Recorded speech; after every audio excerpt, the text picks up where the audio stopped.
ये कहानी है 1989 की, जब आर्मेनिया में बहुत बड़ा भूकंप हुआ। 30,000 से ज्यादा लोग 3 मिनट के अंदर ही इस भूकंप की चपेट में आ गए।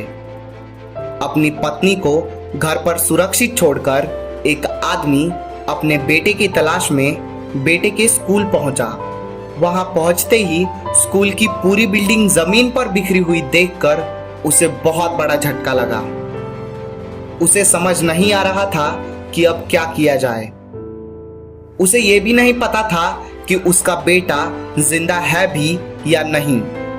बाकी पेरेंट्स भी बहुत दुखी थे, पर कोई भी अपने बच्चे को बचाने के लिए कुछ नहीं कर पाया।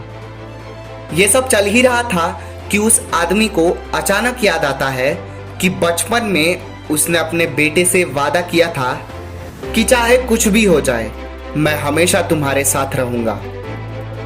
उस आदमी ने हार नहीं मानी, हिम्मत नहीं हारी, उम्मीद नहीं छोड़ी। वो दौड़ते हुए अपने बेटे के क्लास की ओर गया और उसका बेटा स्कूल की जिस क्लास में पढ़ता था वहां से उसने बिल्डिंग से गिरा पत्थरों का ढेर एक तरफ हटाना शुरू किया।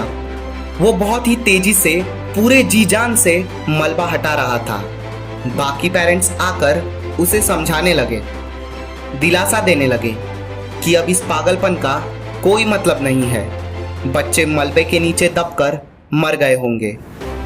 उसने लोगों से कहा, अगर इच्छा है तो पत्थर हिलाने में मेरी मदद करें। पुलिस और एम्बुलेंस भी आ पहुंची। उनसे भी उसने यही कहा और मलबा हटाता रहा। वो लगातार 4 घंटे, 8 घंटे, 16 घंटे, 24 घंटे, 35 घंटों तक मलबा हटाता रहा। अब उसकी भी हिम्मत डगमगा रही थी, फिर भी हार ना मान के वो पत्थर हटाता रहा। और आखिरकार 38वें घंटे में जब उसने एक बड़ा सा पत्थर हटाया, तब उसने अपने बेटे की आवाज सुनी। वो तुरंत चिल्लाया, आर्माड। नीचे से आवाज आई, पिताजी मैं जिंदा हूं।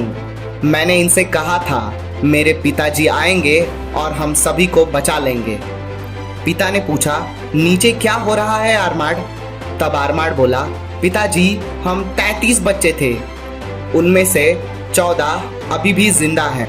पिता ने बोला, चलो बाहर आ जाओ। तब आर्माड बोला, नहीं पिताजी, पहले आप इन बच्चों को बाहर निकालिए, फिर मैं आऊंगा।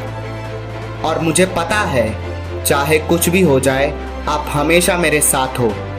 और ऐसे करके सारे जिंदा बच्चे बचा लिए गए। दोस्तों, ये कहानी हमें बताती है कि हालात चाहे कैसे भी हो, हमें कभी भी हार नहीं माननी चाहिए, उम्मीद नहीं छोड़नी चाहिए। वो उम्मीद ही थी जिसने आर्माड को ढूंढने में मदद की, और वो उम्मीद ही थी जिसने आर्माड को अब तक जिंदा रखा था। इसीलिए आप भी अपने सपनों की उम्मीद पर कायम रहिए, और उम्मीद पर तो सारी दुनिया कायम है। अगर इस वीडियो से आपने कुछ नया सीखा है तो वीडियो को शेयर करें। मैं हूं अविनाश और आप देख रहे थे स्मार्ट बुक्स। चैनल को सब्सक्राइब कीजिए। मिलते हैं अगली वीडियो में। धन्यवाद।